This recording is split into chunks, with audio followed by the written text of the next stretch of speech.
Cuma Tan Sri aware kata ke sana. Silent.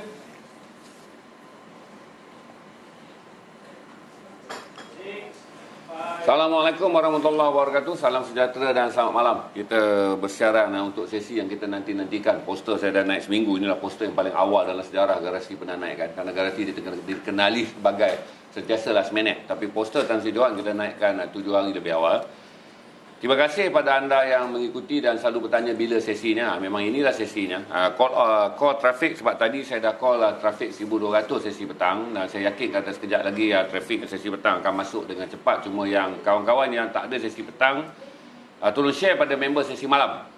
Kerana malam ini kita akan dapat, selalu saudara dapat daripada sudut pandangan saya je. Tapi kali ini kita akan dapat sudut pandangan Tan Sri dengan mengambil daripada titik awal sejarahnya. Saudara mungkin nak tahu tentang apa itu sidang Basel, resolusi Balfour, kemudian pembentukan negara Israel. Wajarkah kita mengiktiraf kewujudan dua negara merdeka, Israel Palestin? Saudara akan selalu bertanya dengan saya hingga menimbulkan kekeliruan antara saudara mengatakan bahawa Hamas adalah pejuang tulen, Fatah adalah pembelot. Jadi semua malam ini akan dijawab dari kacamata seorang yang hampir lebih 40 tahun berada dalam dunia memerhatikan apa saya sebut sebagai seorang cendekiawan daripada pelajar beliau Tan Sri seorang aktivis, memimpin utusan, kemudian memimpin media prima. Jadi sebelum trafik masuk, Jack akan cue saya sembang-sembang dulu dengan Tan Sri. Apa perasaan Tan Sri? Ini Tan Sri dah tengok perang dah lama. Maksudnya Tan Sri sempat melihat daripada 87 punya kita panggil intifada tahun 2000 sampai sekarang. Tan Sri melihat kematian demi kematian di Palestin ni. Terima kasih Dana mengundang saya ke program ni. Saya memang sentiasa sangat berterima kasih lah bila muncul di Garasi TV ni, sebab ini merupakan audiens yang lain yang agak istimewa bagi saya. Sebab saya selalu bercakap dalam platform yang sangat formal, tetapi ini bercakap dengan orang muda, generasi baru. Palestin ni satu isu yang sangat emotif bagi kita, sangat emosional. Kita mudah emosional dengan isu Palestin. Dan benda ni dah berlanjutan sejak sekian lama. Dan dia ni bermusim. Apa yang dilakukan oleh Israel ataupun Israeli Defense Force ni, dia bermusim. Dia kadang-kadang dia buat 6 bulan sekali, setahun sekali. Jadi dia berterusan. Dan setiap kali apabila hal itu berlaku, kita akan marah, kita akan condemn, kita akan rasa kecewa. Dan ini menimbulkan kemarahan kita yang tak dapat dibendung-bendung. Seperti baru ni pada penghujung bulan puasa dan juga pada awal bulan Syawal. Sekali lagi Israel melancarkan serangan ke atas Gaza. Dan kita semua marah kerana apa yang berlaku. Tapi benda ini berterusan. Nampaknya memang sengaja provokasi itu dilakukan pada saat-saat sebegitu. Dan saya macam suspek lah bahawa kali ini adalah ujian kepada sebenarnya Pak Biden kita. Ujian kepada Presiden Biden. Sama ada sokongan yang diberikan itu berterusan. Jadi Netanyahu sengaja menguji setakat mana Biden akan menyokong Israel ataupun dasar Israel. Dan jelas bahawa Biden mengambil sikap bahawa dia kata ini adalah hak untuk Israel hidup. Artinya the right atau to survive, untuk survival Israel. Jadi ini premis yang kita harus mula kita lihat Nal. Tan Sri sebut tadi, saya minta Tan Sri turunkan. So, ramai ini belum pernah kita sentuh tajuk ni. Dah ada 500 lebih sekarang. Saya nak tanya dekat Tan Sri. Kalau Tan Sri kata tadi, itulah ayat yang dia kata Israel to survive. Tapi pada waktu yang sama juga dia menghantar Menteri Luar dia Antony Blinken yang Menteri Luar yang menyebut seolah-olah memberi amaran kepada Israel untuk tidak terus agresif. Dia ada permainan macam tarik tali. Dia mengumumkan 16 juta USD untuk bantu Palestin membangun semula. Tapi dia meluluhkan senjata 700 juta USD, 2 bilion lebih. Macam mana Tan Sri lihat politiknya yang Biden main nak jaga hati negara Islam, nak menjaga negara-negara Arab, apa politik di sebalik Amerika dalam isu? Yang ini kita tak dapat nafikan sebab hubungan antara Amerika dengan negara-negara Arab ni jadi unik. Dia unik dalam arti kata bahawa dia memerlukan resources ataupun bahan-bahan daripada negara Arab. Dia memerlukan investment daripada orang-orang kaya Arab. Ini tak dapat dinafikan. Kalau kita perhatikan Lebih-lebih lagi dalam keadaan sekarang ni, mereka yang bertahan dari segi investment dan sebagainya adalah orang yang mempunyai, yang cash rich, yang punya simpan wang yang banyak. Dan orang-orang ni selalunya adalah orang yang datang daripada negara-negara Arab. Dan kita harus ingat bahawa pelaburan untuk memulakan syarikat itu mungkin digerakkan oleh orang daripada Amerika ataupun daripada Eropah. Tetapi to sustain the business, untuk mempertahankan bisnes, dia memerlukan pelabur-pelabur yang bertahan lama. Pelabur-pelabur yang tidak panik, misal kata dalam satu-satu sesuatu tarik balik keluar dan sebagainya. Ini bukan short term investors, tetapi long term investors. Dan orang-orang ini semua datang daripada Arab.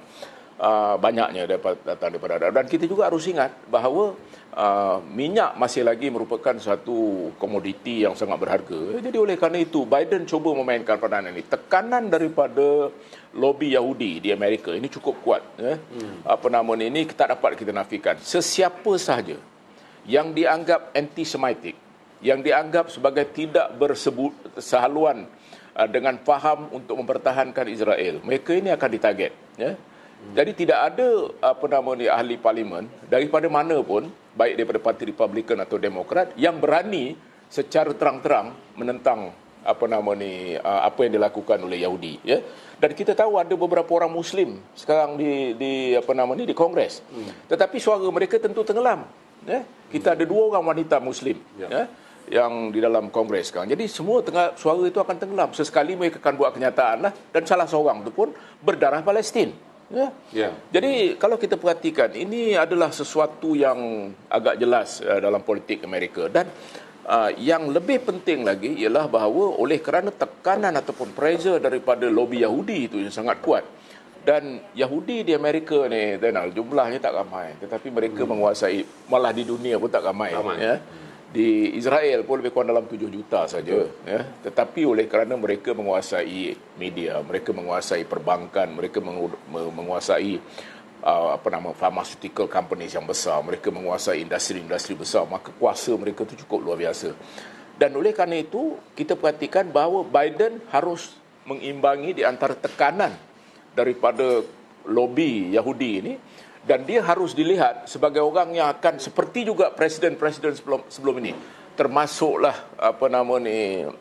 Trump, termasuklah Obama, dan mereka akan tetap mengatakan hak mempertahankan Israel. Itu alasannya. Walaupun kita tahu macam mana kita nak katakan hak mempertahankan Israel kalau Israel mempunyai kuasa ketenteraan yang antara yang terbesar di dunia. Bukan kerana dia terbesar, tetapi kerana dia disokong oleh ketenteraan terbesar di dunia, iaitu Amerika Syarikat. Dan pada waktu yang sama, ini defenseless. Orang Yahudi, orang Palestin duduk di Gaza dengan keadaan mereka duduk yang penempatan yang tidak tentu, dan kemudian diserang pula oleh tentera yang seperti itu. Jadi apa yang ada pada mereka?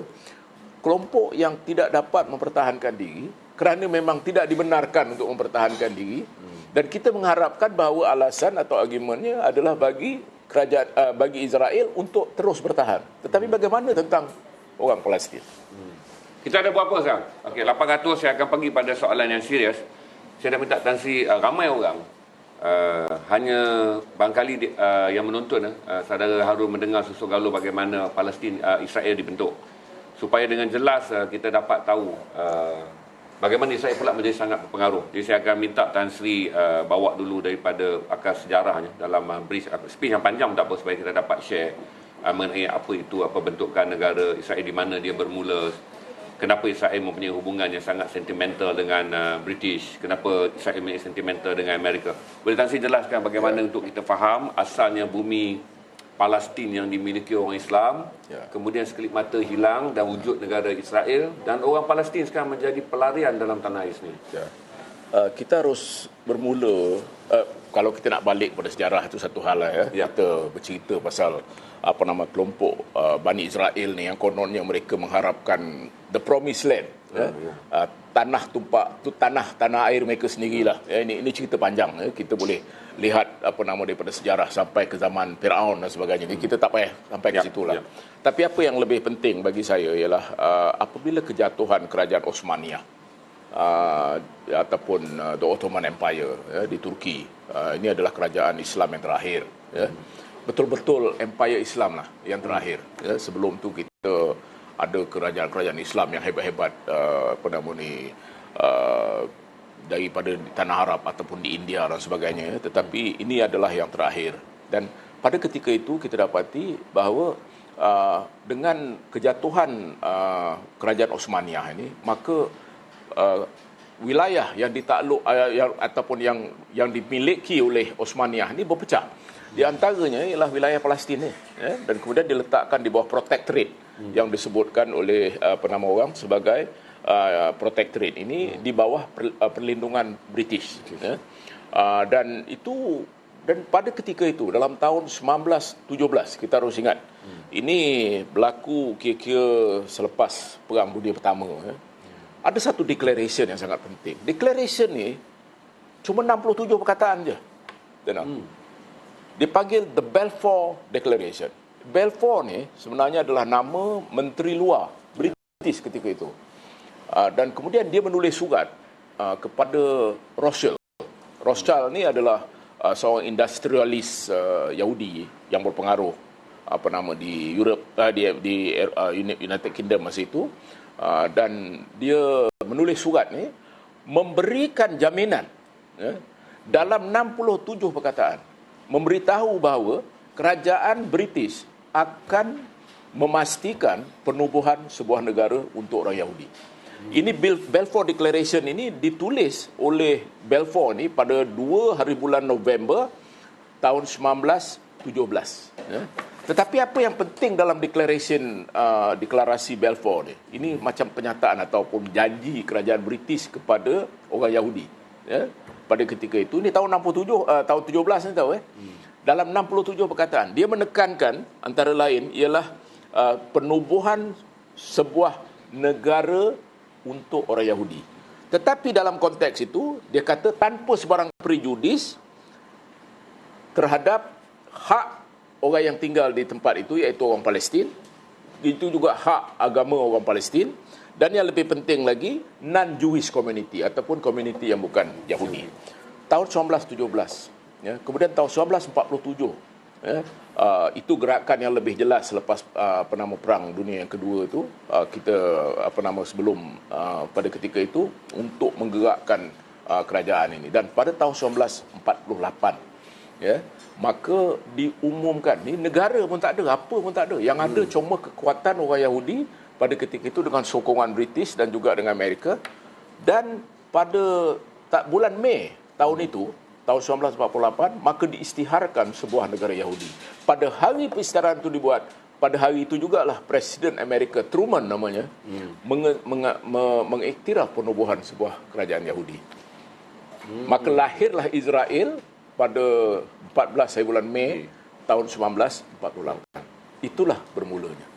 Tetapi apa sebenarnya berlaku bila kita ada kelompok yang dinamakan Yahudi, ya, kaum ini, dan mereka tidak ada tanah sebenarnya, yang ada cuma tempat Palestin. Sebab orang Palestin ni the most vulnerable. Orang lain ada negeri, orang Syria ada negeri dia, orang Iraq ada negeri dia, orang Oman ada negeri dia, tetapi orang Palestin tak ada negeri. Yang ada cuma tanah Palestin itu yang belum dipecah-pecah atau yang belum diberikan nama sebagai tanah ataupun negara Palestin. Tetapi orang Palestin tinggal di situ. Apa yang boleh dilakukan? Salah satu daripada tindakan awal kelompok milisya Israel ialah dengan menghalau orang-orang Yahudi, orang Palestin daripada tempat itu, dan ini berlakulah dalam tahun 1947 lagi dia dah mulakan ya. Iaitu pembunuhan beramai-ramai, massacre di Deir Yasir, sebuah perkampungan Palestin di Deir Yasir. Ini saya mintalah mereka yang mengikuti program kita ni buka Google, cari tentang massacre Deir Yasir. Kita dengar Sabra Shatila dan sebagainya kemudian. Tetapi pada tahun 1940 berlaku satu massacre atau pembunuhan beramai-ramai di sebuah kampung yang namanya Deir Yasir. Yang inilah sebenarnya yang dilakukan oleh militia Israel, dan inilah yang memulakan gerakan Zionisme Israel untuk memastikan bahawa mereka mempunyai tanah mereka sendiri dengan cara menghalau orang yang tinggal di situ, menakutkan orang-orang di situ. Maka orang Palestin tak ada pilihan, keluar daripada situ. Dan daripada situlah mereka berkembang. Hari ini Zainal, yang namanya Palestin ni, ya, dah tinggal, dia menjadi macam kepulauan kecil. Banyak 16 kelompok. Ya. Yang besar-besar tu adalah, ada dalam 600,000, 700,000 orang. Tetapi yang lain bersepah. Jadi tak dapat dah kita nak sebutkan sebuah negara Palestin tu. Betul. Ya. Saya nak tanya lagi satu dengan Tan Sri. Ini adalah soalan yang 1,000 orang. Ini adalah soalan yang selalu anda tanyakan paling pokok. Kerana ramai Tan Sri, dia tak begitu faham keadaan semasa. Jadi ramai mempertikaikan apabila Malaysia juga menyuarakan, Malaysia, Indonesia dan Brunei menyuarakan supaya pembentukan dua negara merdeka.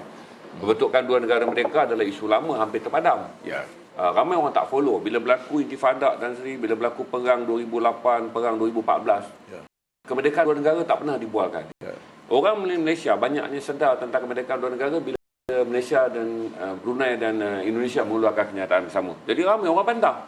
Dia kata kenapa nak ada ke Israel yang kafir di atas tanah Palestin, mengapa Palestin patutnya Israel itu keluar.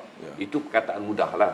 Tapi kalau secara sejarah dan secara faktanya, kenapa kita mesti memahami kewujudan dua negara merdeka? Ini salah satu daripada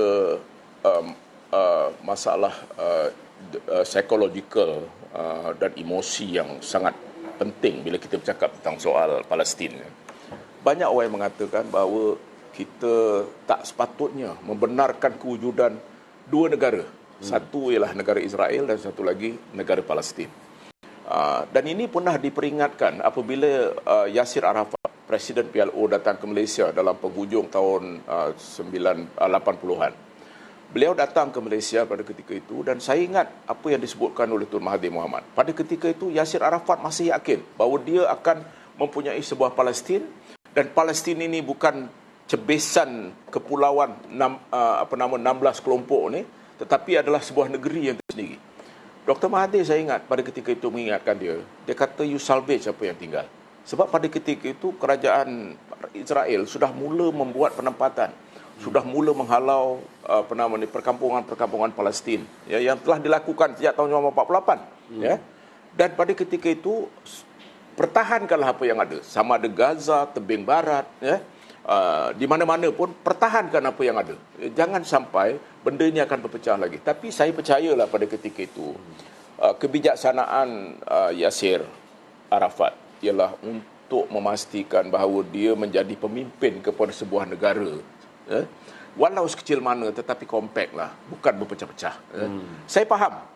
Kita semua faham aspirasi dia. Tetapi ternyata daripada semenjak peristiwa itu, maka tempat yang disebutkan sebagai Palestin itu semakin berpecah. Pada akhirnya dia menjadi kelompok-kelompok seperti Nablus di sini, Jericho di sini, kemudian tu Ramallah di sini. Jadi masing-masing tu ada dia punya kelompok-kelompoknya. Dan Israel pula dia memecahkan kelompok-kelompok ni kepada 3 A, B, C. Jadi dengan sendirinya ada satu yang dia kontrol seluruhnya.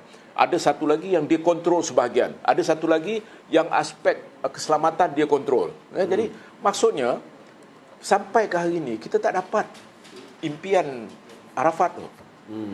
Kita tak dapat impian tu. Jadi mungkin kalau pada ketika itu dia salvage apa yang ada atau diselamatkan apa keadaan ini tak berlaku. Dan kemudian tentulah bagi kita sebagai orang Islam dan orang yang sangat bersimpati dengan orang Palestin, kita tak mahu mengiktiraf kewujudan kerajaan Israel. Memang kita tak iktiraf pun, dan banyak negara Islam tak iktiraf pun. Tetapi realiti geopolitik, kita harus menerima bahawa Israel tu wujud. Bahawa di sebelah Israel tu adalah Palestin. Sama ada kita harus menerima hakikat dua negara ataupun kita menolak yang satu. Itu seolah-olah macam kita menafikan hakikat kewujudan Israel dan kita hanya mengakui satu.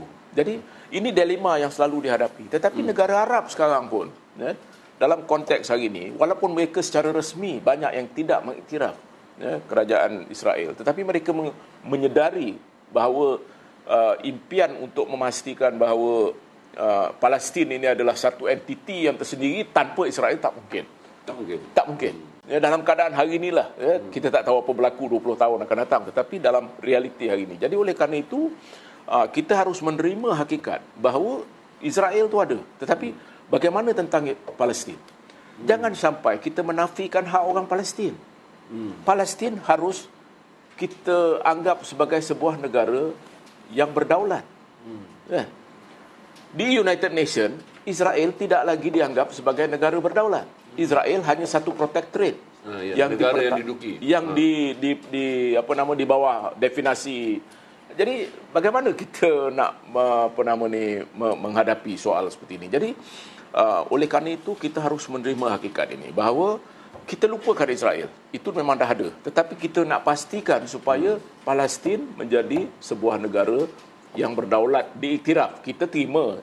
Kita tak ada masalah penerimaan kita terhadap Palestin. Tetapi yang diterima oleh bangsa bersatu. Tetapi Zainal tahulah setiap kali kalau ada resolusi daripada Majlis Keselamatan, satu orang saja, satu negeri saja yang akan veto.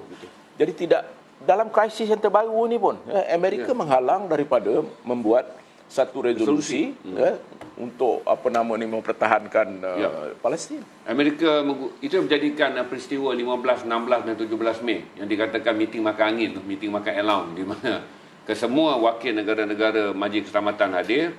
Hari pertama, hari kedua dan hari ketiga akhirnya bersurai kerana selepas 3 hari bocor maklumat bahawa resolusi yang dicadangkan telah pun dibatalkan oleh veto Amerika.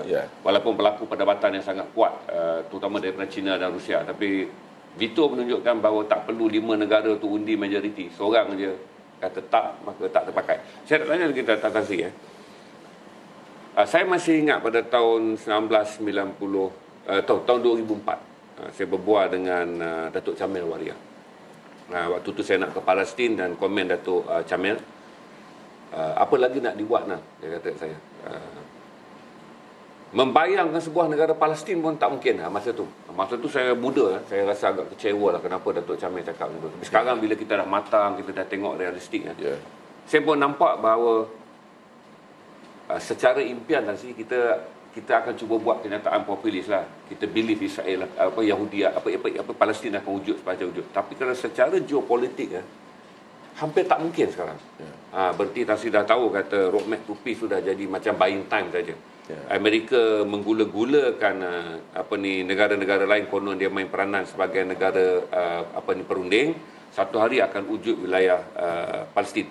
Tiap hari delay, tiap perbatuan tanah Palestin itu dirampas. Yang kita tengok sejarah ni kan. Jadi macam mana Tan Sri fikir realistiknya kita nak terima hakikat dua negara merdeka ataupun sebenarnya tak wujud? Saya waktu statement tu keluar, saya menganggap kata statement tu servis ya.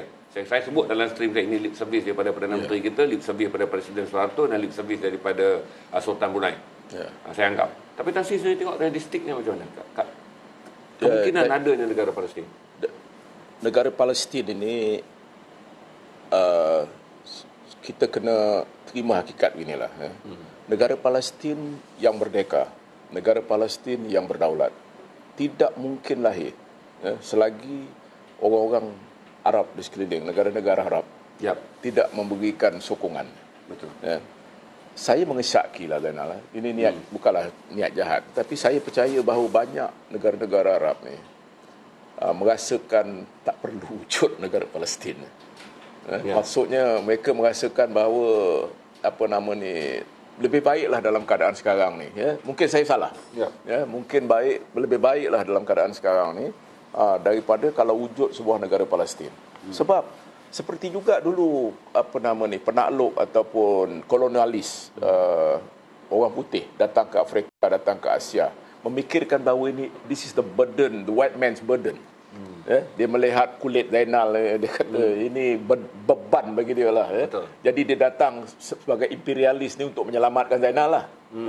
Jadi itu pandangan mereka pada ketika itu. Dan saya khawatir bahawa kadang-kadang kawan-kawan negara-negara Arab ni memikirkan bahawa Palestin ni burden bagi dia.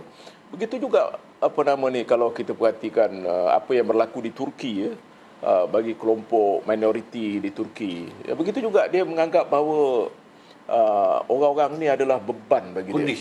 Kurdis beban bagi dia. Jadi saya fikir oleh kerana itu dalam keadaan sekarang ni artinya mereka ada terangkat lah untuk mengatakan bahawa ini bukan masalah mereka. Bukan mereka tidak menyokong penubuhan ini, tetapi oleh kerana kuasa Amerika. Jadi masing-masing negara Arab membangun dengan luar biasa.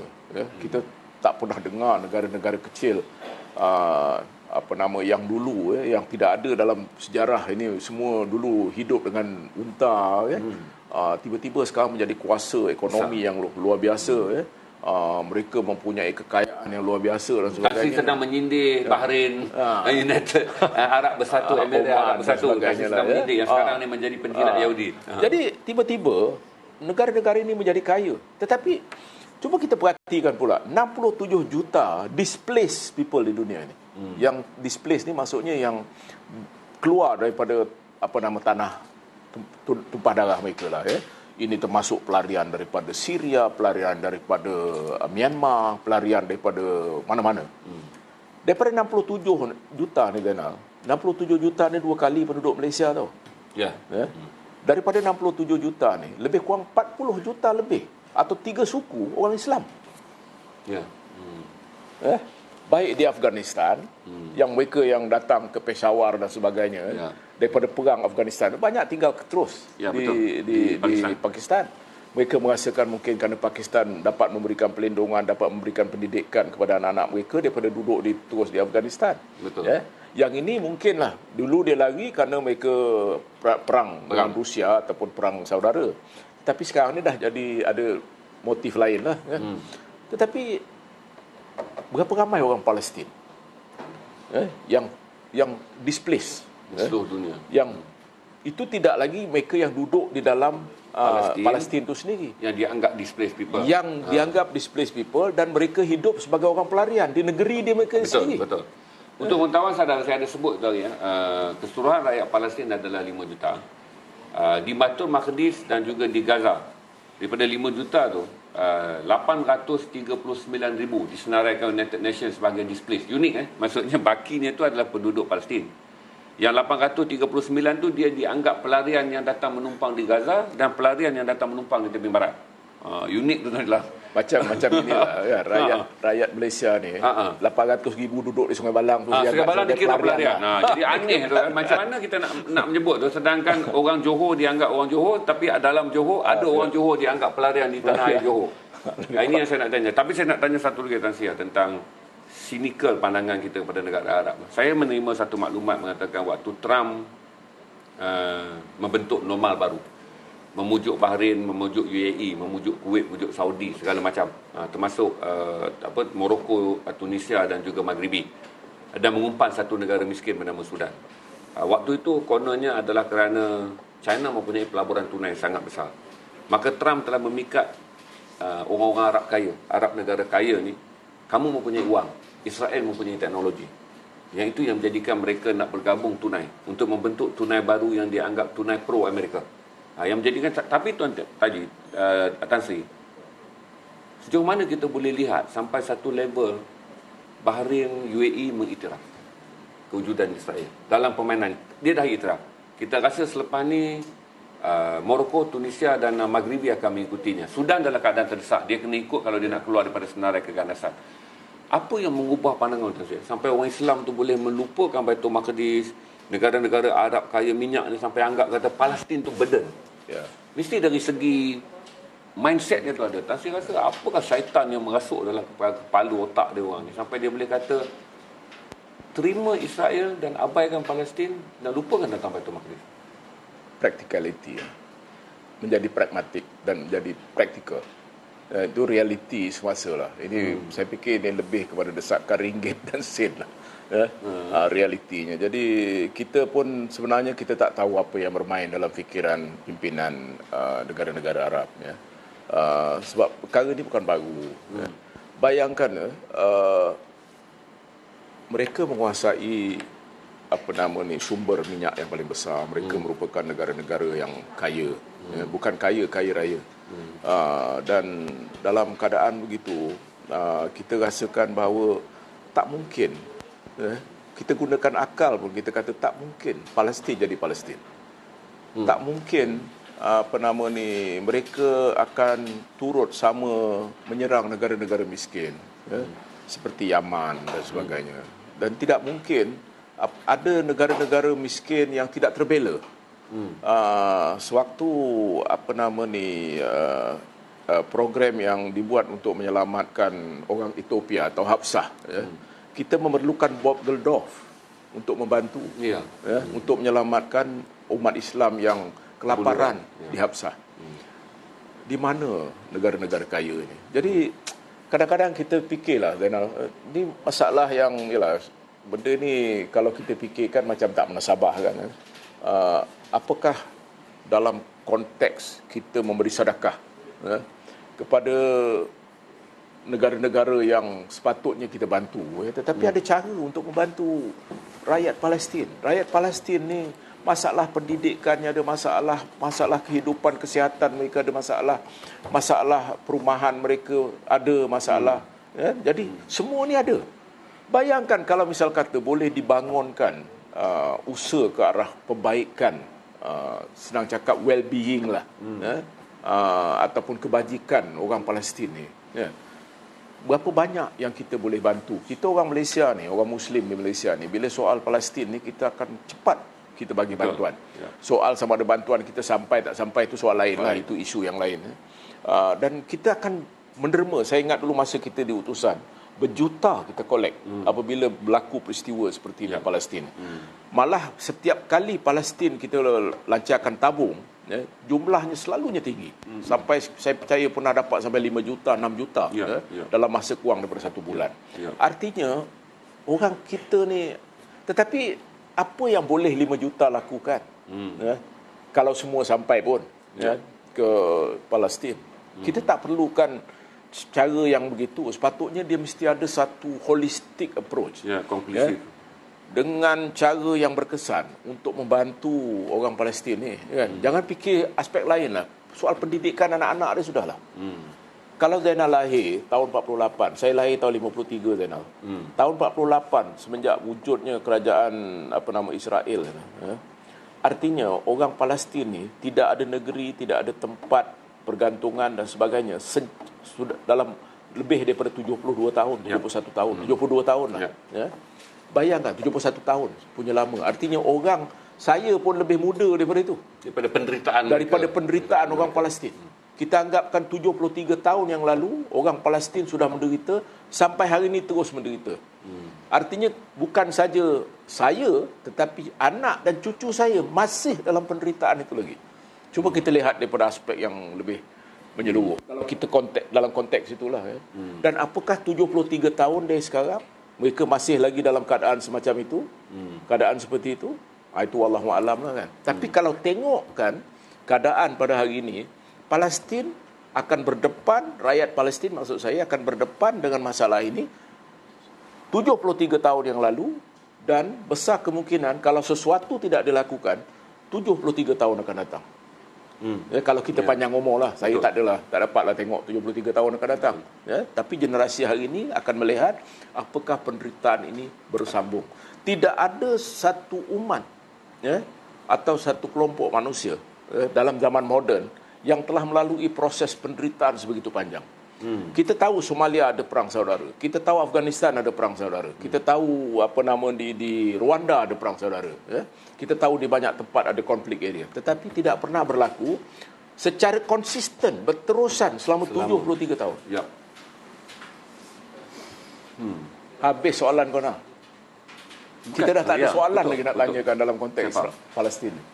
Sebab saya pun fikir kata complicated dia tuan-tuan. Sebab itulah bila saya beritahu kata kalau kita tengok dalam aspek semangat yang berkobar-kobar, koyak Israel ke apa ke, kita akan lihat. Tapi bila kita lihat dalam bentuk yang sangat praktikal mana saya practically itu, kalau orang minta tanya dengan jujur, saya akan bagi tahu negara itu akan terhapus satu hari nanti, secara jujur. Tetapi sebagai orang Islam yang ada rasa cinta agama, tak boleh jawab seluruh benda tu. Kita kena mengatakan bahawa langkah mayat lah sebelum sampai.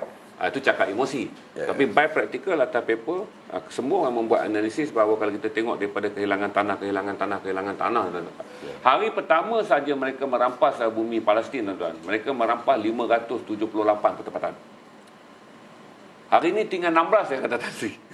Dia dah rampas 578 pada hari pertama, Tak usah kira lah apa yang dia rampas dalam tempoh 73 tahun, Tan Sri kata. Hari ini ada 16 saja kawasan yang masih titik hijau. Dalam map, kalau saudara tengok map, titik hijau itulah kawasan orang Islam duduki. Saya nak tanya kat Tan Sri satu masa. Saya rasa selepas Tukar Abdul Rahman berucap di OIC tahun 55 dan Tun Mahathir yang sangat konsisten. Sebab Tun Mahathir dalam masa dia memerintah 22 tahun, isu yang menjadi keutamaan dia adalah Palestin dan satu dia berjaya, apartheid di Afrika. Dan Bosnia Herzegovina. Dan Bosnia Herzegovina. Itu ada dua rekod Tun Mahathir yang berjaya, di mana dia berusaha bersungguh-sungguh hingga Bosnia muncul, ini muncul. Cuma di zaman dia tak berjaya Palestin. Tapi saya rasa kan, cukup keperanan yang Malaysia dan Indonesia dan Singapura, Malaysia, Indonesia dan Brunei main ketika mengeluarkan kenyataan menyeru kepada Israel menghentikan serangan dan meneruskan rundingan dua negara. Mendesak ke dia? Kalau Tan Sri penasihat lah dan dapat berbisik kepada Tan Sri Mahyudin, Tan Sri, apa yang Tan Sri akan katakan? Ketika saya datang sampai kepada Tan Sri, ucapan tu lip service je, Tan Sri. Rakyat dengar pun nampak macam rakyat saya pun boleh bucak, saya pun boleh keluar press release tu. Saya hubungi satu kawan saya di Jakarta, satu kawan saya di Bandar Seri Begawan, kami pun boleh buat kenyataan yang sama. Apa yang Tan Sri akan rasa? Tapi itulah diplomasi sebenarnya. Itulah dunia diplomatik. Dunia diplomatik ini adalah membuat kenyataan yang yang tidak begitu jelas untuk memberikan kejelasan kepada perkara yang sememangnya tidak jelas. itu buruknya diplomatik. Itulah definisi diplomatik. Memberikan penjelasan kepada perkara yang memang tidak jelas untuk tujuan memperjelaskan perkara yang tidak jelas. Kan? Jadi begitulah. Senang cakap inilah. Kalau orang tanya saya apakah kenyataan itu wajar? Memang kita wajarlah. 3 negara pemimpin daripada Hassanul Bolkiah, daripada Tan Sri Mahyudin dan juga daripada Pak Jokowi membuat kenyataan. Ya. Kenyataan itu adalah kenyataan diplomatik. Ya. Tetapi peranan yang patut dimainkan dalam konteks ini siapa? Peranan yang patut dimainkan oleh Arab League, oleh Liga Arab. Peranan yang harus dimainkan oleh OIC.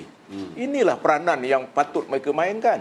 Kita mengatakan bahawa dengan 1.5 bilion umat Islam di dunia ini, dengan 18 negara menjadi anggota OIC. 18 ke? 56. 56 buah negara yang menjadi artinya 1/3 daripada seluruh dunia. Ya, betul. 1/3. Jadi patutnya inilah peranan yang boleh dimainkan oleh OIC. Arab League ni tak payahlah kita sebut lagi. Dia dah hilang lah. Kita tak tahu sama ada dia ada dalam. Dia macam liga bola sepak je sekarang. Tetapi OIC harus mengambil satu sikap yang sangat jelas. Kita tak mahu misal kata suara Erdogan seorang. Suara katalah Pak Jokowi seorang. Suara daripada satu-satu pemimpin lain, misal kata seorang. Kita nak collective voice, suara bersama. OIC yang patut memainkan peranan ini. Sekarang ni negara Islam yang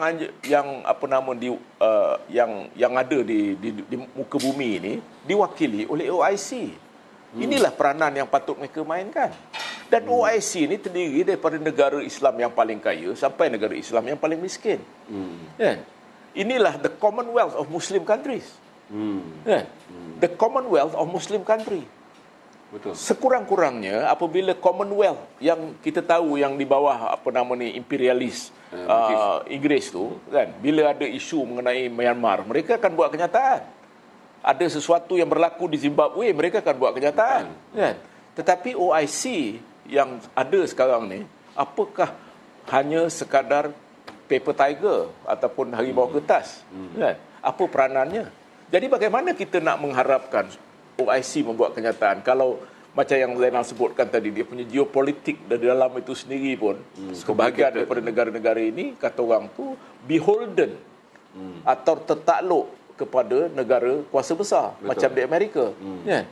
Jadi pada akhirnya OIC tidak memainkan peranan. Jadi saya percaya kalau OIC tidak boleh memainkan peranan, dan kita tahu PBB, Pertubuhan Bangsa-Bangsa Bersatu, tak boleh memainkan peranan. Sebab dia ada veto. Ya. Baiklah Perancis ke, UK ke, Rusia ke, sokong macam mana pun, China sokong macam mana. Tetapi kalau ada veto Amerika, tidak ada satu resolusi yang menentang kekejaman yang dilakukan ke atas rakyat Palestin yang lepas daripada jaringan veto Amerika.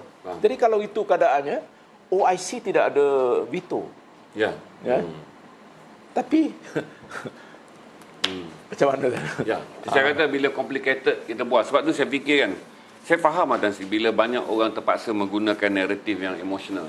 Anak-anak muda yang sekarang ni. Dan kita harus ingat salah satu daripada faktor yang menggerakkan militansi di kalangan umat Islam, terutama anak-anak muda. Punca daripada kata orang tu radikalisme, punca adalah kerana isu Palestin. Salah satu daripada punca utama. Sebab kemarahan, Zainal bayangkan generasi muda umur 20-30 tahun melihat apa yang dilakukan oleh Israel baru-baru ni di Gaza. Ini mereka tak pernah tengok sebelum ni. Tiba-tiba mereka tengok. Dulu, masa zaman kita dulu jadi wartawan, duduk di utusan, dia ada masa apa yang berlaku di Gaza, mungkin 3 jam lepas tu baru kita dapat tengok. Sekarang real time, Zainal. Bombing, video jalan. Budak berlari kejar mak, budak kena tembak, budak kena bunuh, budak mati dan sebagainya. Pada real time. Dan itu dulu menimbulkan kemarahan di kalangan, sebelum ni menimbulkan kemarahan di kalangan anak-anak muda Islam.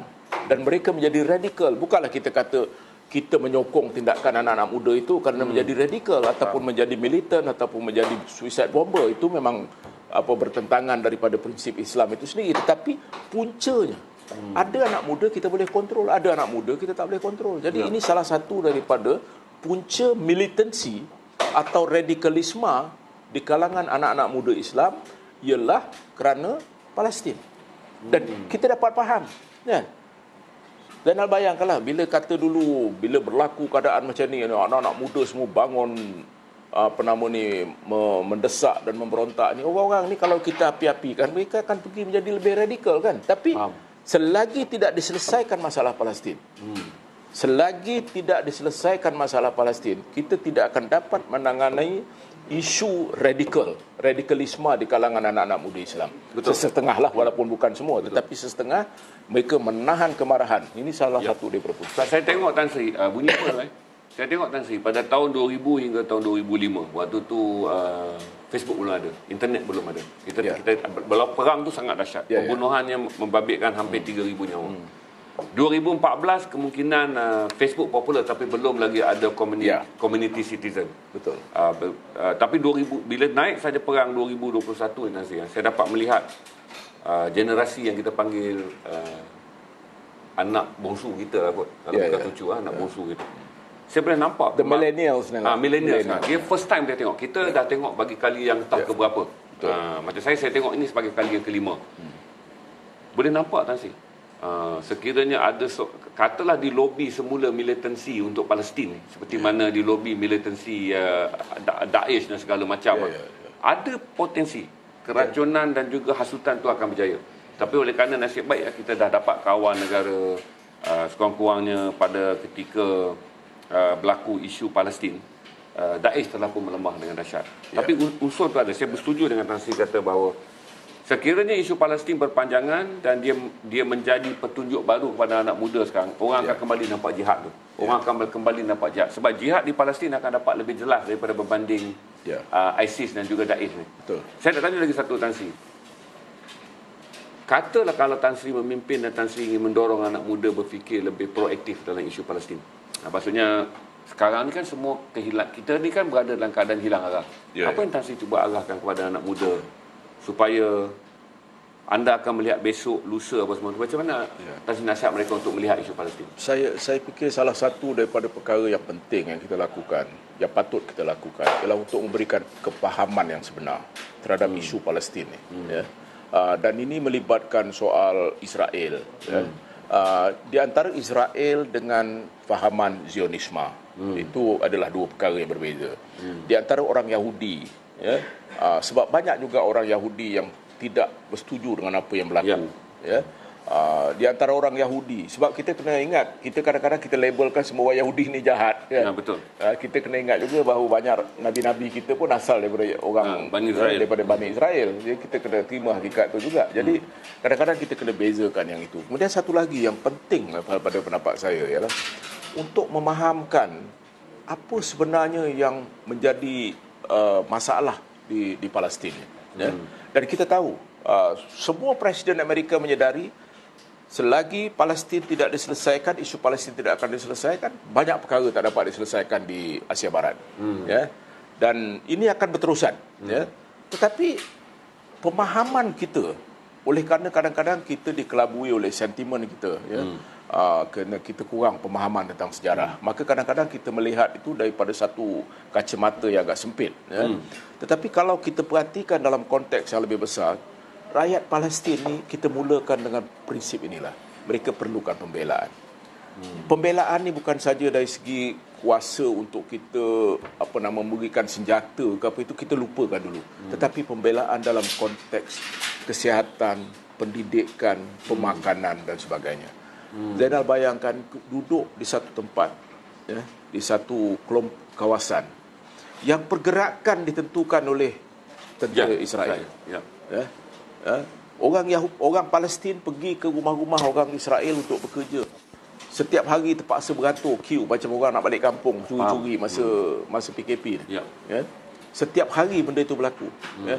Jadi dengan keadaan sedemikian, dengan pandangan orang Israel bahawa ini adalah potential teroris, mereka boleh saja melakukan kebinasaan ke atas ke atas mereka. Ya, jadi dengan persepsi begitu. Sebab itu baru-baru ni dalam rencana saya dalam Star, saya ada menyebutkan tentang sebuah buku.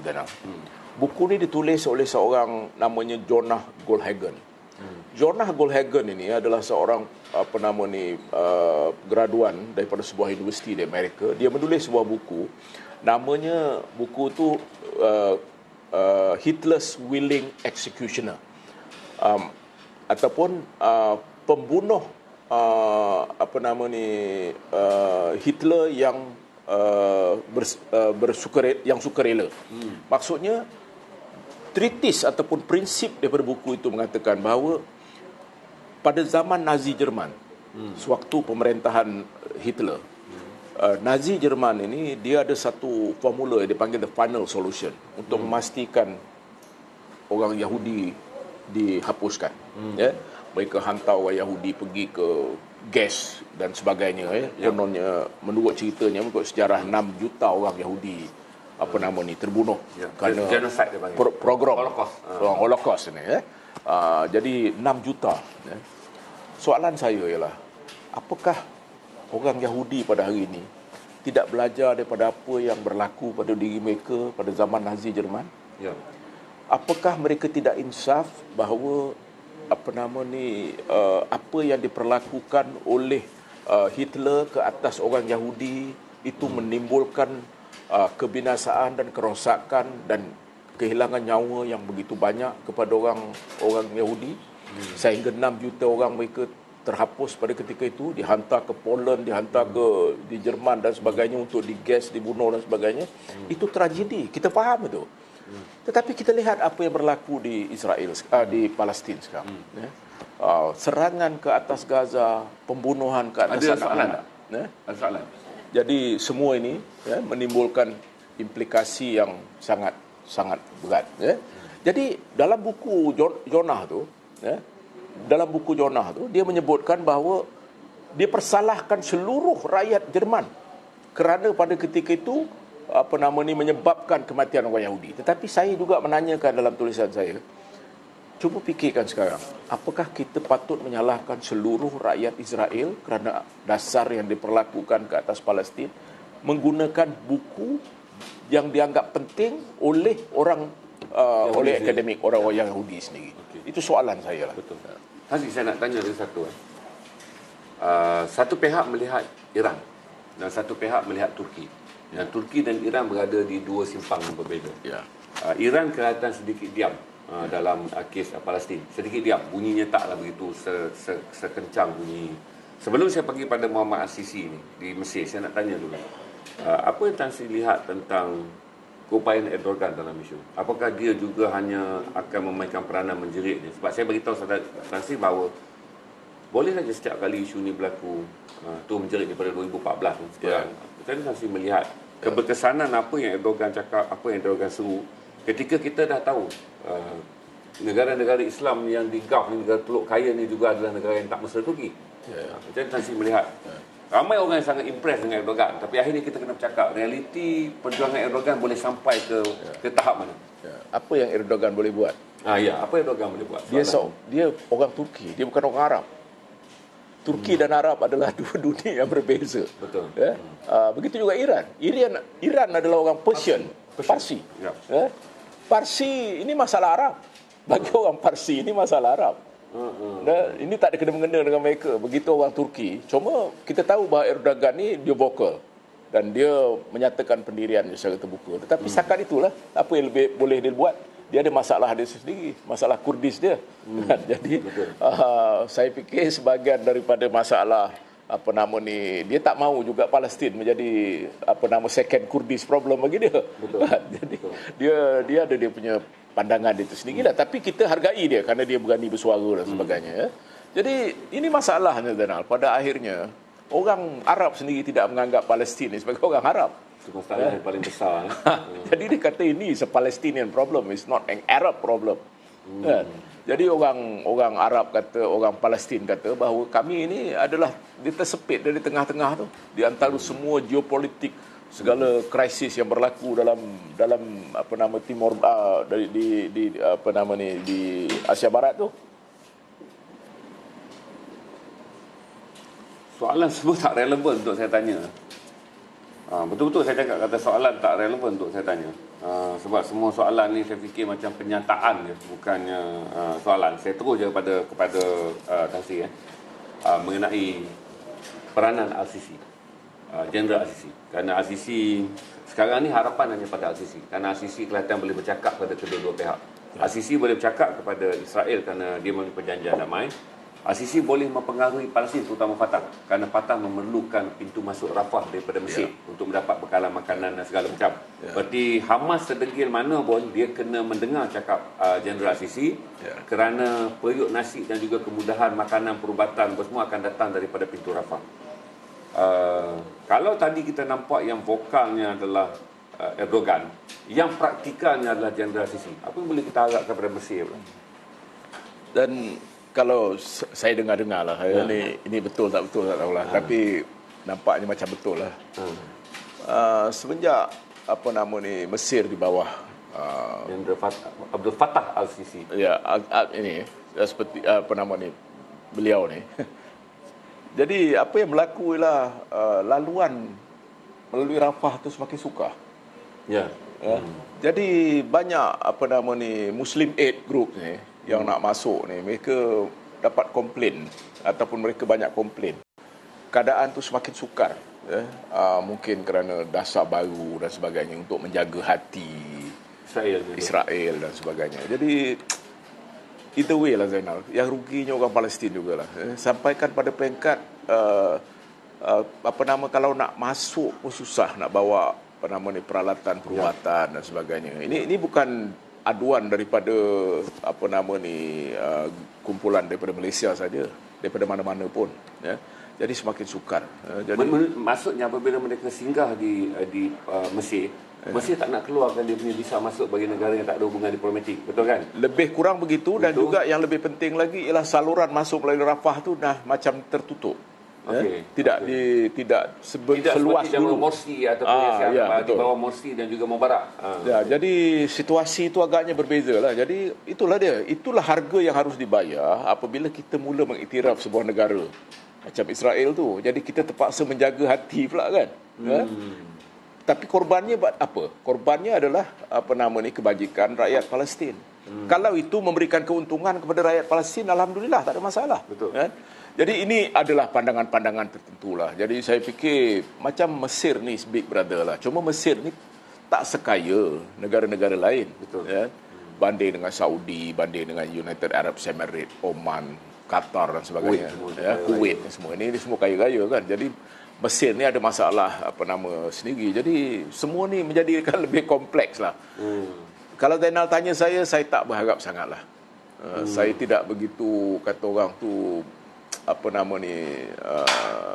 entusiastik lah, kata orang putih lah, terhadap apa yang boleh dilakukan oleh Presiden Mesir dan juga Mesir. Maksudnya walaupun kita melihatlah ada jumlah ambulan yang dibenarkan, bantuan makanan, pengumuman, tapi bagi Tan Sri bahawa itu tidak memadai, bahawa secara realiti di luar media, penderitaan yang ditanggung oleh rakyat Palestin ni, dia memerlukan satu konvoi. Dia bukan maksudnya 10 ambulan. Jadi kata orang ni token lah dah lah. Token lah. Ni token. Macam dapat hadiah sagwati kalau beli jin garasi lah. Jadi kita tak nak macam tu. Adalah bag. Betul. Jadi kita tak mahu macam tu. Jadi ini kita cakap terus terang. Ini hakikat yang harus kita terima. Sebab itu kita memerlukan orang yang articulate, macam yang lantang, macam macam Erdogan. Kita perlukan orang macam itu. Kita tak boleh harapkan daripada negara-negara kaya kan, tak ada suara langsung. OIC pun kita tak nampak. Dan kita juga perlukan suara kelantangan itu. Saya harapkan macam Perdana Menteri kita patut lebih lantang lah. Bukan saja dalam menyuarakan bersama kan, tetapi juga sebagai suara peribadi. Yang ini dilakukan oleh Tun Mahathir dulu. Beliau tak peduli. Dan beliau menghadapi risiko dianggap oleh orang Yahudi sebagai anti-Yahudi, anti-Semitik dan sebagainya. Tapi bagi dia tak fikir itu semua. Bagi dia ini soal survival orang Palestin. Begitu juga dia mempertahankan orang Bosnia Herzegovina, apa yang dilakukan oleh orang Serbia, orang Serb di Bosnia. Jadi itu suara lantang kita. Sebab itulah dasar kita dulu, bahawa kita menentang ketidakadilan yang dilakukan oleh siapa saja. Betul. Itu prinsipnya bukan kerana dia Islam ataupun dia tak Islam. Tapi itu prinsip yang harus kita pertahankan. Tapi yalah, saya pun faham juga kadang-kadang yalah, dalam situasi COVID ni agaknya banyak prioriti lain. Kalau kita tengok sekarang tuan-tuan, barulah saya kata kita berapa ramai yang menonton kita? Berapa ribu sekarang? 1,100 orang. Okey, tengok live. Kita ada lag tak? Okey, tu dia. Thank you. Tak ada lag. Thank you. Terima kasih. Ini first time 4 malam Tan Sri datang, malam kelima tak berlaku lag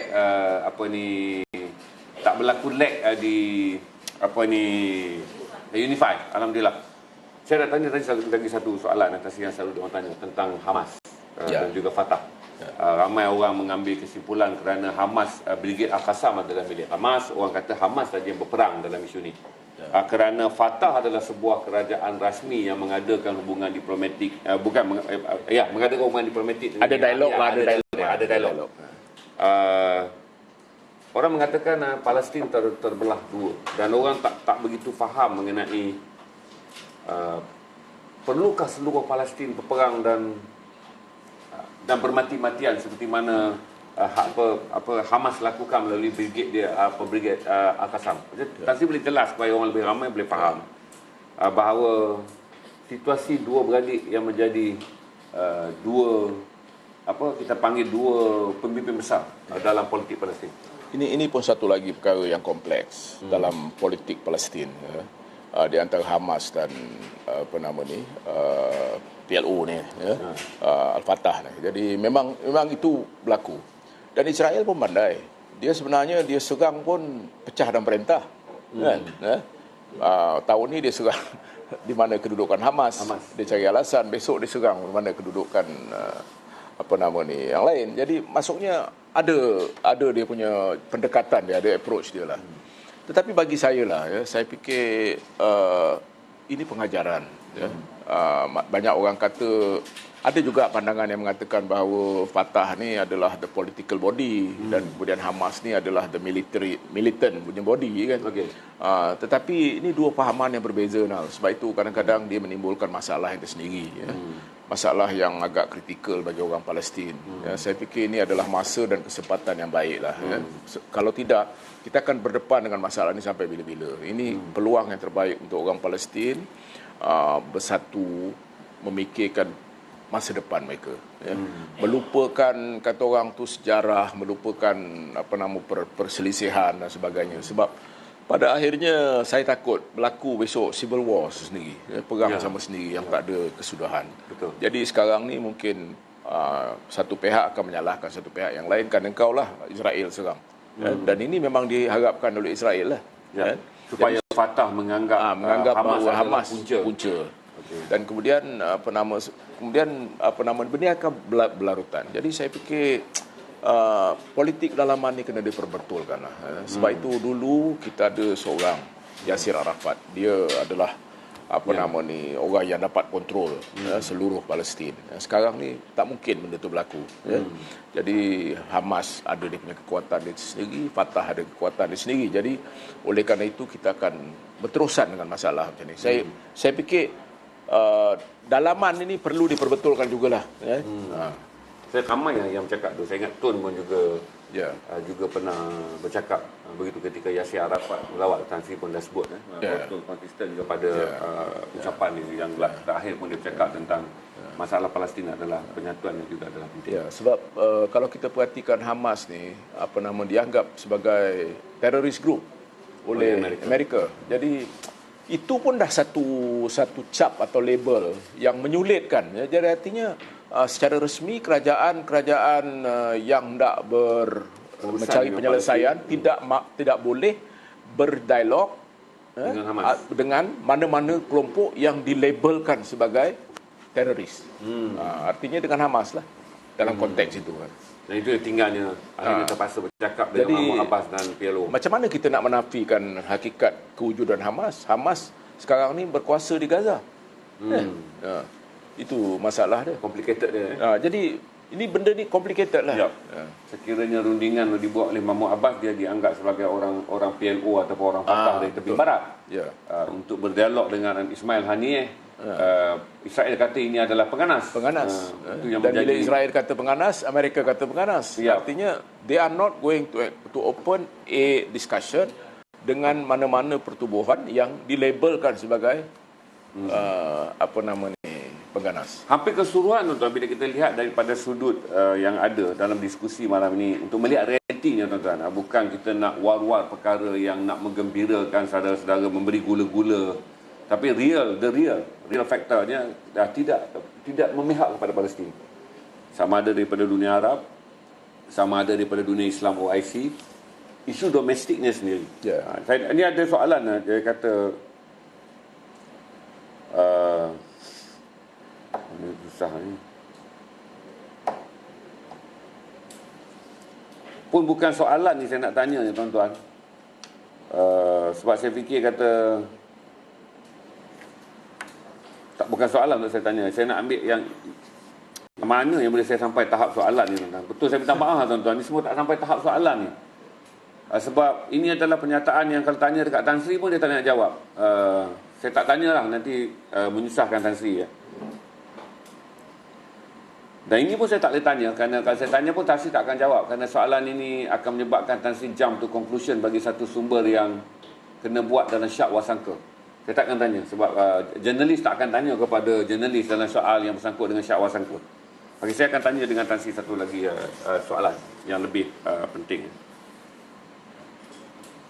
Kalaulah muncul satu generasi baru, saya cuba beranggapan, tidaklah di Malaysia, tapi katalah di Arab, terutamanya saya fikir kata walaupun kita nampak generasi yang sekarang adalah yang lebih kepada profit kerana mereka ada minyak. Berarti negara-negara Arab yang kaya minyak, yang monarki, mula melihat Barat sangat penting, Amerika sangat penting, England sangat penting. Kerana kita pun tahu pelaburan yang paling besar ada di Amerika adalah pelaburan Arab. Ramai orang tak tahu bahawa sekiranya dunia Arab menarik wangnya keluar daripada Amerika, Amerika boleh berada dalam tahap runtuh ekonominya. Begitu banyak wang Arab ni. Dan saya fikir orang Arab gembira kerana di Amerika ada tempat mereka membuat lebih banyak keuntungan. Tapi katalah muncul satu generasi, saya anggap kata ajaib lah, ini soalan ajaib, sekiranya muncul satu generasi. Tan Sri fikir generasi yang macam mana yang boleh memastikan sekarang ni pintu untuk Palestin menjadi sebuah negara tu agak tertutup. Kerana saya bagi tahu lagi buruk lah, OIC dah berdiam diri. Liga Arab memilih untuk bercakap soal minyak je. Bila harga minyak jatuh, bila ada ancaman terhadap minyak, barulah Liga Arab bersidang. Dan apa Tan Sri sebut tadi sebagai this is a Palestinian problem. Orang Ottoman pula menganggap dia bukan Arab, Iran adalah Persian. Jadi Palestin tiba-tiba menjadi satu bangsa yang sangat malang. dengan 6 juta orang yang berada di dalam negaranya dan 7 juta orang menjadi pelarian, ada total 13 juta 14 di masyarakat malam. Tapi nampak generasi yang macam mana yang kemudian yang kita rasa boleh mengeluarkan daripada segala kemelut yang mana ni kita dua buah, tak ada jalan keluar. Saudara Zainal sebutkan tentang ni magic question. The magic question. Magic question. Saya pun nak bayangkan magic situation lah. Situasi magic. Maksudnya begini. Saya fikir akan sampai pada satu peringkat apabila kelompok Arab yang kaya-kaya ini, mereka akan melahirkan anak-anak. Anak-anak mereka ini bukan lagi mengejar kekayaan sebab mereka sudah kaya. Mereka sudah memiliki apa yang mereka sepatutnya miliki. Mereka mewarisi kekayaan daripada ibu bapa. Jadi generasi baru ini yang terdedah kepada internet, yang terdedah kepada semua platform social media, saya mengharapkan bahawa kelompok ini akan menjadi advocate kepada gerakan baru untuk mereka kelak menjadi suara untuk memperingatkan negara mereka bahawa ini adalah peluang istimewa untuk kita melihat semula isu Palestin ini. Sebab kita tak boleh berharap kepada generasi the money makers sekarang ni, the investors yang menyimpan wang banyak di Amerika, di negara-negara Eropah dan sebagainya, pelabur-pelabur besar. Mereka ni tak nampak melainkan daripada ringgit dan sen. Tetapi generasi selepas ini adalah anak-anak muda yang mereka terdedah. Mereka mungkin belajar bukan di negara Arab, tetapi belajar di Amerika. Dan mereka mula faham satu, bagaimana sikap orang Amerika terhadap orang Arab. Bias prasangka terhadap orang Islam. Islamofobia yang berlaku di Amerika. Bagaimana mereka dicat sebagai orang yang berkemungkinan menjadi teroris. Mereka ini juga merasakan bahawa agama mereka, walaupun mungkin mereka tidak seperti mak bapak mereka, tetapi mereka tetap Islam dan mereka mula melihat Islam daripada konteks yang lain. Jadi dengan premis yang begitu, Daniel, saya mengharapkan bahawa kelompok generasi muda ini yang tidak perlu lagi berjuang untuk buat duit sebab mereka memang dah kaya raya. Mereka datang daripada keluarga raya dan merekalah yang akan membawa bendera baru untuk menjadi advokasi kepada isu-isu yang relevan. Saya ambil contoh yang mudah.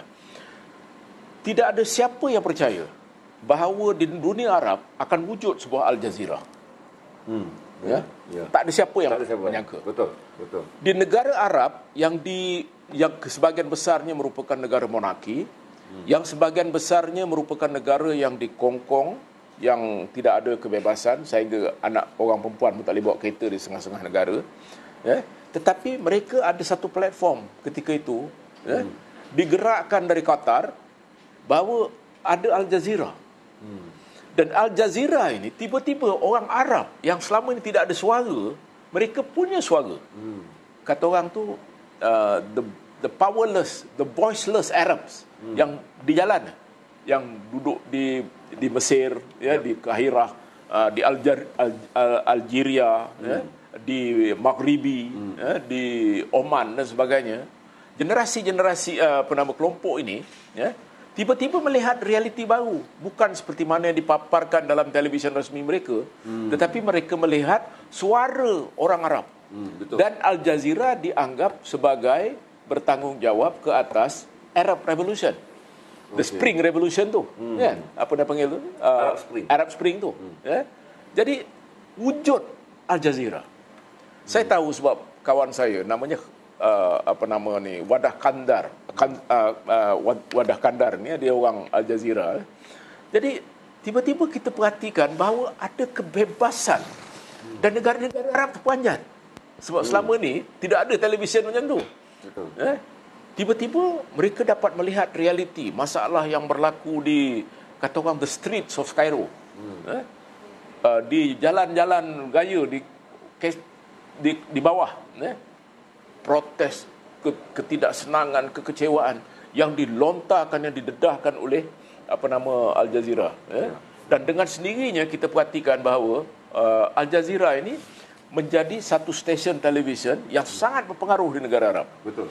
Al Jazeera Arab. Dan tentulah mereka ada Al Jazeera English kan, itu tak apa, itu yang lain. Tetapi dengan sendirinya Al Jazeera ini menjadi satu suara.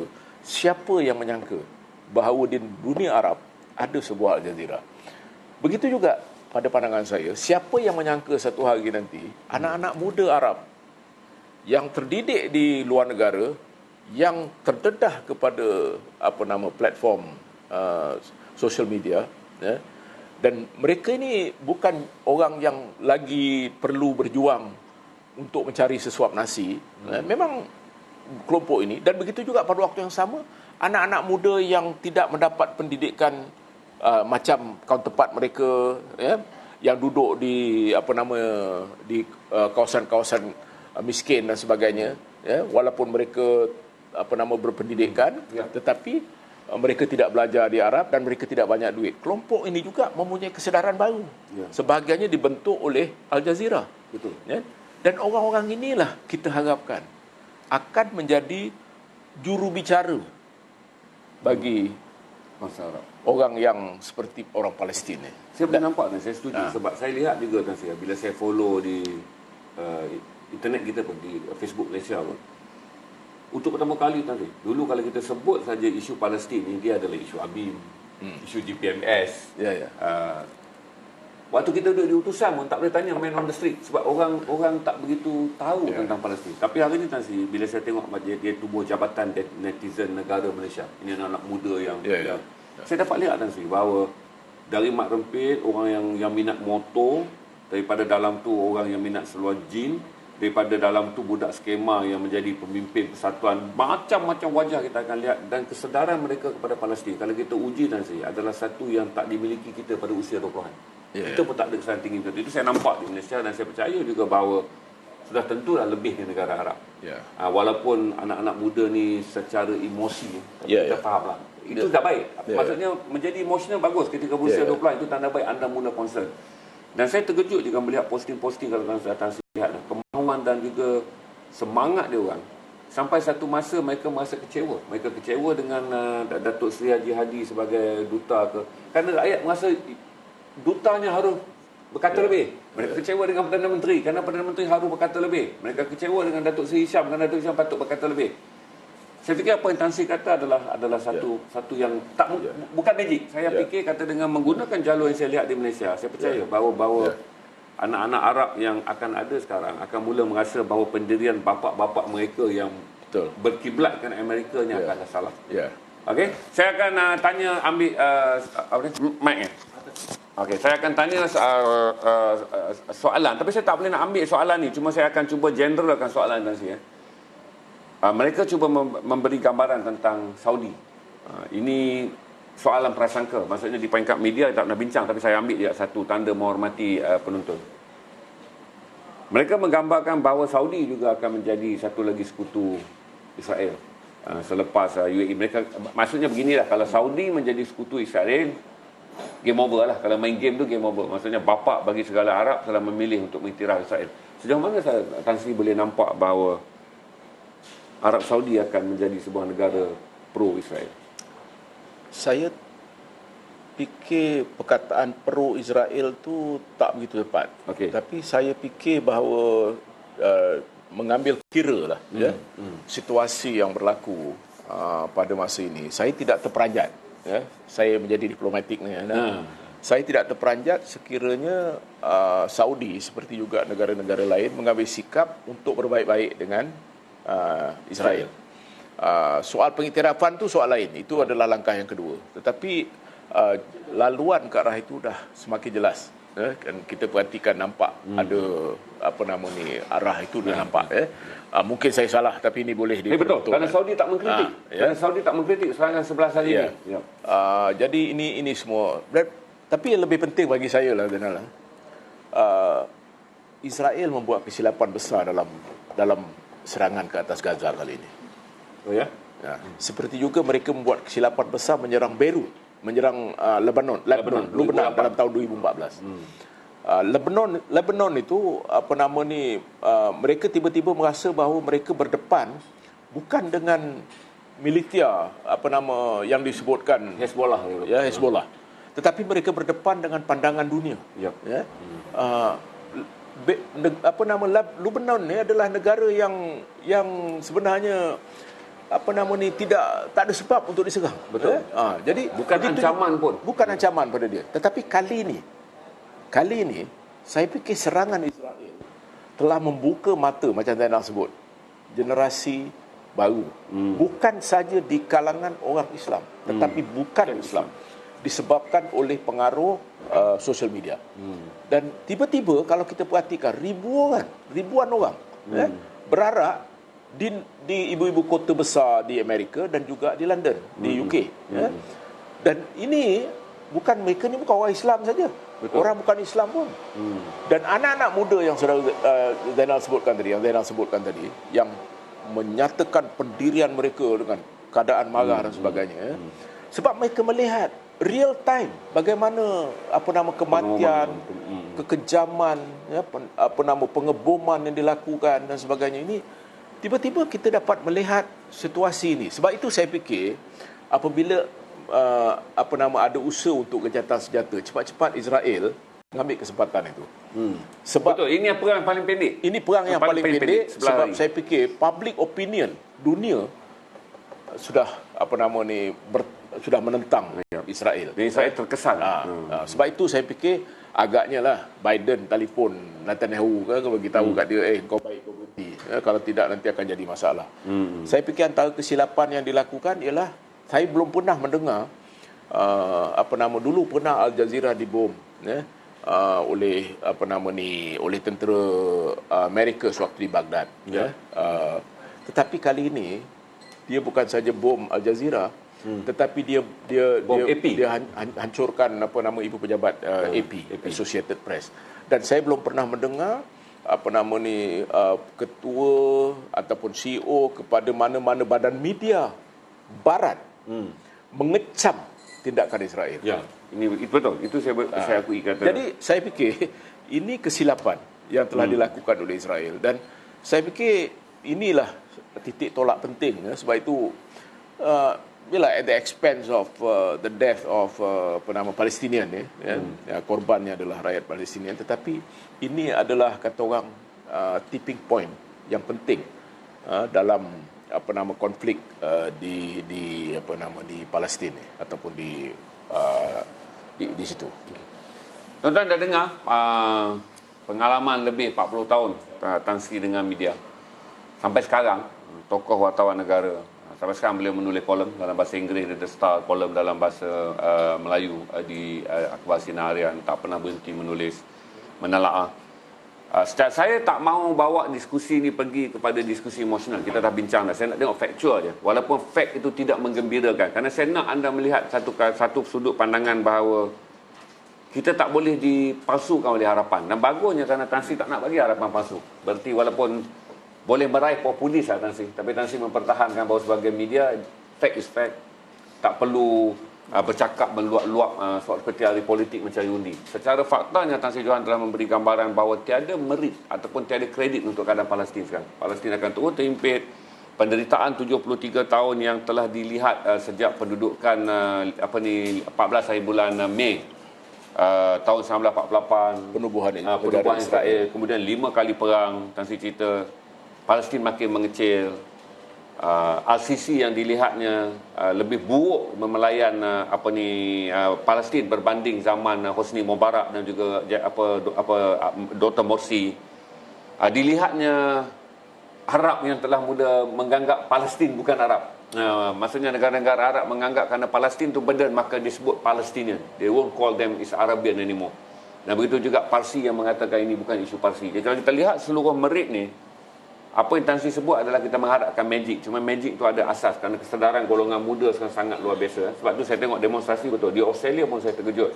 Walaupun yang keluar tu kita jangkau orang-orang Lubnan, tetapi rupanya disertai oleh anak-anak muda Australia dengan begitu banyak. Dan saya pun dapat lihat bahawa solidarity, kalau kita tengok hashtag untuk pertama kali artis-artis yang di Hollywood, Susan Sarandon, yang bekerja dengan produser dan industri yang dananya tu ditaja oleh Israel, tetap menentang Israel, taja Yahudi. Ini saya nampak kata itulah yang kita harapkan magic. Tan Sri akan jawab soalan yang akhir kerana saya bagi tahu kata tak ada conclusion. Perbincangan adalah hanya untuk memberi anda fakta. Tiada conclusion yang boleh diselesaikan kerana kami berdua bukan orang yang boleh menyelesaikan masalah Palestin, tapi kami menambah pengetahuan anda untuk mendapat lebih data, lebih fakta dan lebih sudut pandangan. Saya nak tanya Tan Sri soalan yang terakhir kepada semua penonton ni. PBB, balik-balik PBB lah. PBB merayu semalam, 2 hari lepas, bahawa Israel bahawa Palestin memerlukan dana segera $95 juta USD. Ini bercakap tentang makanan dan perubatan. Berarti tanpa dana tu, berarti kebeluran akan berlaku. Tanpa dana tu, orang yang berada di hospital tak dapat dirawat. Dia panggil pledge, PLEDGE kita cakap. Dulu kalau pledge ni senanglah dapat duit. Sedihnya Tan Sri, sampai sekarang tiada negara mengumumkan pledge tu. Imam Malaysia pun tak menyertai, belum ada negara yang menjawab kepada Pertubuhan Bangsa Bersatu yang derma akan dibagi berdasarkan rayuan 95 juta tu.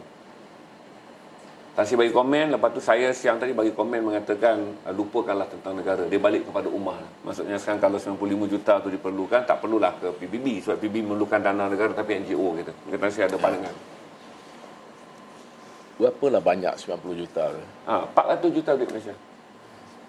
Berapalah banyaknya jumlah sebanyak itu?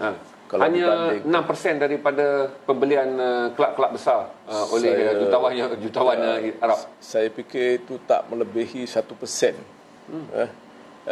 Daripada 0.5% daripada GDP sebuah negara yang relatif kaya lah, bukan kaya. Relatif kaya. Itu sumbangan yang sangat kecil sebenarnya. Tapi realitinya begitulah. Sampai hari ini seruan yang seperti itu, dan kita tahu realiti yang berlaku. Kita dah emosi dah, kita dah marah dah, apa semua segala macam. Kalau kita lancarkan tabung pun, kemungkinan ni Malaysia akan dapatlah katalah 3 atau 4 juta buat masa ni. Tetapi jumlah 400 juta ni duit Malaysia tak mungkin dapat kita wujudkan. Lebih lagi dalam keadaan Malaysia sekarang ni, paling banyak pun kita boleh bagi sumbangan face mask 1 juta. 1 juta face mask. 1 juta face mask. Jadi saya fikir inilah sumbangan yang diperlukan daripada negara-negara Arab yang kaya. OIC patut ambil inisiatif ini, menggerakkan soal ini, supaya kita ini jangan fikir tentang soal lain, kita fikirkan tentang soal kebajikan, makanan, perubatan sana, tentang soal pendidikan. 3 perkara pokok ni yang penting. Kita nak kata nak buatkan rumah untuk orang Palestin, kita tak mungkinlah dalam konteks kita nak buat. Tetapi kalau kita boleh pastikan 3 perkara pokok ni, supaya anak-anak ni dapat belajar, terus belajar. Walaupun dalam keadaan pengeboman dan sebagainya, mereka tak patut dinafikan hak mereka belajar. Makanan mereka, kesihatan mereka. Sudahlah mereka duduk displaced di negara mereka sendiri. Tapi keadaan kesihatan mereka tak terjaga dan sebagainya. Saya fikir orang Palestin ni, dia dah sampai pada peringkat kata orang tu dah immune lah pada perkara-perkara ni. Belum pernah dengar lagi orang Palestin mati kebeluran. Jadi saya fikir dia dah sampai pada peringkat itu. Agaknya kerana daya tahan dia cukup kuat lah. Dia, walaupun dia menanggung derita 73 tahun dah. Saya pun baru 67 tahun tau. Ini 73 tahun. Jadi selama itulah mereka menderita, dan selama itulah mereka mengharapkan sekurang-kurangnya 3 perkara ini diberikan pada mereka. Tentang soal negara itu soal yang lain. Ini perkara yang boleh diselesaikan. InsyaAllah satu masa lah, kita tak tahu 73 tahun daripada sekarang mungkin akan menjadi kenyataan. Tetapi yang buat pada masa ini, kalau dah sampai pada peringkat PBB membuat rayuan, ini termasuklah agaknya bantuan dalam segala bentuk lah.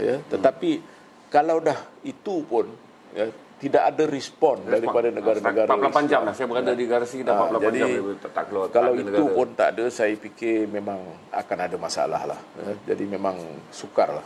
Sebab lebih malang lagi, perkara ini berlaku pada masa COVID-19. Dan Palestin bukan bebas daripada COVID ni. Mereka juga menghadapi masalah mereka sendiri. Dan kemudian mereka juga ada dalam keadaan situasi COVID ni sekarang ni pun bentuk bantuan dan sebagainya lebih sukar lagi kan. Jadi banyak negara pun dah terjejas. Betul. Jadi oleh kerana itu mungkinlah kita mengharapkan sumbangan. Kita pun rasakan bahawa ini adalah satu keperluan lah. Macam kita pun di Malaysia pun dah tak excited lagi untuk buat tabung atau sebagainya. Agaknya mungkin kita pun dah sampai fatigue lah, dah penat lah cerita Palestin kan. dan berterusan. Cuma yang boleh kita sampaikan cuma simpati dan doa je lah. Tuan-tuan, kalau tuan-tuan nak menderma, terus saya kata migrate ke Facebook IRM, Islamic Relief Malaysia. Saudara selalu tanya dengan saya yang mana legit. Ini adalah persatuan ini track record yang panjang. Saudara boleh pergi kepada Cinta Gaza Malaysia. Saudara boleh pergi pada Muslim Care. Saudara boleh pergi pada Lifeline for Gaza. Saudara boleh pergi kepada akaun Ustaz Abid Liu. Untuk pengetahuan saudara, Ustaz Abid Liu belum lagi mendapat kebenaran masuk. Ada salah laporan tu. Disahkan bahawa kerajaan Mesir belum lagi memberi lampu hijau dan tiada jaminan keselamatan akan diberikan oleh Israel sekiranya beliau masuk. Jadi konvoinya tu masih lagi stuck di Kairah, tidak bergerak pun sampai ke sepadan Sinai lagi. Jadi saudara boleh juga menderma kepada persatuan-persatuan yang ada, kerana garasi tak buka. Kerana kami kalau nak buka tabung, kami kena memohon kebenaran daripada kerajaan, kerana adalah satu salah untuk mengutip mana-mana dana. Jadi kami hanya memberikan saudara promosi saja. Kalau saudara nak dari Islamic Relief Malaysia, saudara boleh pergi dari Cinta Gaza Malaysia, saudara boleh pergi kepada Muslim Care, saudara boleh pergi pada Lifeline for Gaza, dan saudara boleh pergi juga kepada tabung dana Ustaz Abid Liu.